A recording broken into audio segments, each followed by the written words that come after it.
Good evening, guys. So in this sessions, we can start with question number 7. So we can check with your question. There are preference shares of rupees 10 each, 3 lakh, and calls in arrears of 25. So as per the rules, if any calls in arrears are there, means compulsory you need to receive. Okay, you can pass one journal entry, that is bank account data to calls in arrears account, that is 25,000. Okay, next you can check with your adjustment. On the above date, the preference shares are redeemed. Calls in arrears, so there is no information regarding premium, so you can take directly face value. Calls in arrears were received in full, and sufficient number of equity shares of rupees 10 each are issued at a premium of 50%.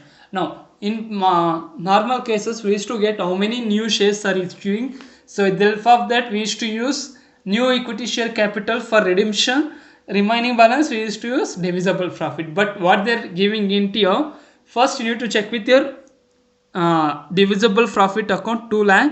Okay, remaining how much we need? So total it will become 3 lakh. So 3 lakh minus 2 lakh, remaining we need 1 lakh. So we need to issue new 1 lakh equity shares at a premium of 50%. That means total 1 lakh 50 we need to issue. And they're telling that for the purpose of making payment to the preference shareholders, bank overdraft facility is arranged to the extent necessary. Okay, and to leave the cash at bank balance at 30,000. So this 30,000 we need to pay back for bank.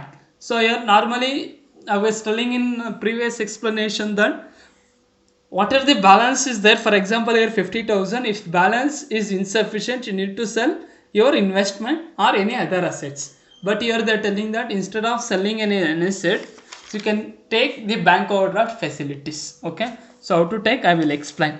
Now first one is bank account data, that is calls in arrears received. Next, due entry 3 lakh. So we are issuing new equity shares, that is 1 lakh. If you add 50% of premium, total amount received is 1 lakh 50. Next, general reserve account, that is here you need to show we are getting 1 lakh. So total amount required is 3 lakh. We are getting 2 lakh from general reserves, the remaining 1 lakh. On 1 lakh we are calculating 50% of premium, you will get 1 lakh 50. Next, general reserve, that is redemption of preference shares, there is no premium, leave it. Now bank account data to bank overdraft account. So I will explain how this 1 lakh 5,000, just look this entry. Last one is payment entry, how much we need to give, total 3 lakh. Now how this 1 lakh 5,000 came in this sense, so I will explain here only. Okay, now you have 50,000 of cash and you are receiving 25,000 from calls in arrears, that is this one.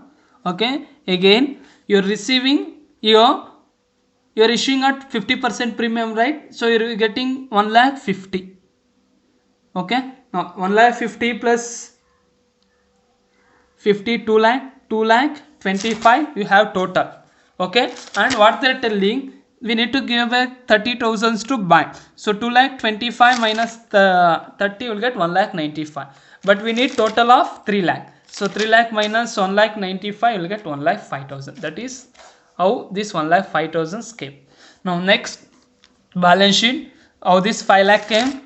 Here you have 4 lakh. Again you are issuing 1 lakh of shares, it will become 5 lakh. Next, we are receiving premium in new shares 50,000, that is capital redemption reserves 2 lakh. So what are the amount which remains if you are not issuing any bonus shares, that amount we need to transfer for capital redemption reserve account.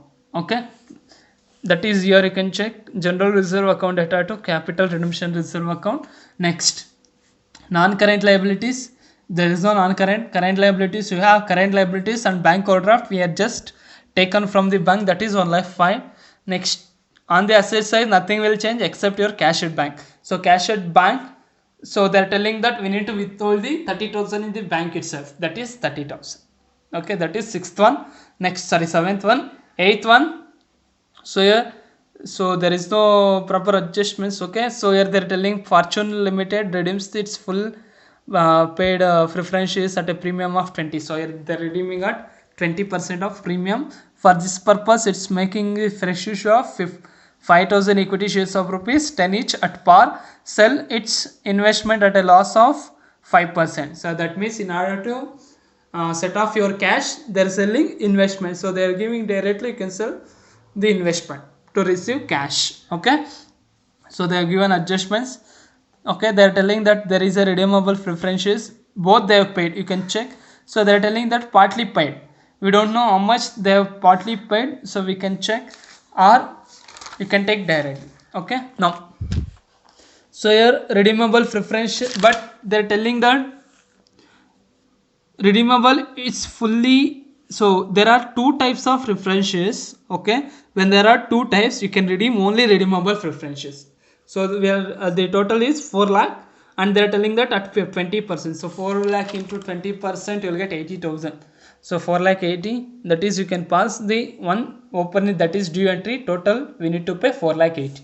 So in this 4 lakh 80, first you need to pay 4 lakh. For paying, we need to issue new equity shares. They're telling that 5,000 equity shares of rupees 10 each, 50,000. Out of 4 lakh, we got 50,000. Remaining, how much remaining? And we need to pay premium also. Okay. Now, from where we need to pay? That is from profit and loss account, account data to capital redemption reserve account 3 lakh 50. So out of 4 lakh, 50,000 we are paying from equity shares. Remaining 3 lakh 50 are paying from profit and loss account, that is profit and loss account data to capital redemption reserve account, that is 50,000 over. Next, sorry, 4 lakh over. Next 80,000. So check with your question, is there any premium? Says you have premium 10,000, but we need total of 80,000. So what we can do, first we can use it from 10,000. Okay, the remaining balance you need to utilize from profit and loss account, that is divisible profit, that is 70. Okay, it is not compulsory that you need to follow textbooks, you can follow according to your concepts. Now we had paid share capital, you had paid premium. So now we need to check with your cash balance. Before check with your cash balance, you need to sell any assets if needed. So there is selling assets, that is bank account data to profit and loss. So we are getting loss, investments account of 4 lakh. So 4 lakh into 5% of loss means you will get 20. So balance amount received is 3 lakh 80. Okay, now we are receiving 3 lakh 80 plus 50, 4 lakh 30, and we have bank of say 2 lakh. So we have 6 lakh 30, but we need only 4 lakh 80. That means we have sufficient balance. So at last you can pass on the entry, that is preference shareholders account data to bank account 4 lakh 80, 4 lakh 80. Now equity share capital account, old one is 8 lakh plus new one is 50, 8 lakh 50. Next preference share capital, that is other than redemption preferences 2 lakh, so we can take directly. Next capital redemption reserve account, so how much we are transferring here? For capital redemption reserve account, you can check here 3 lakh 50 plus, already you had capital redemption reserve of 2 lakh, so 2 lakh plus 3 lakh 50, you will get 5 lakh 50. Next profit and loss account, so we have total 5 lakh 90, out of which 20,000 we are getting loss from investment, and we are paying premium of 70, and we are utilizing 3 lakh 50 for capital redemption reserve. So the balance will become 1 lakh 50. Current liabilities 8 lakh. Next cash 2 lakh we are having in balance sheet. We are receiving 50,000, that is new equity shares, and we are selling investment. Okay, so from that we are receiving 3 lakh 80, and we are paying 4 lakh 80 to redeemable preferences. So total will become 3 lakh. So 25 lakh 50. Thank you.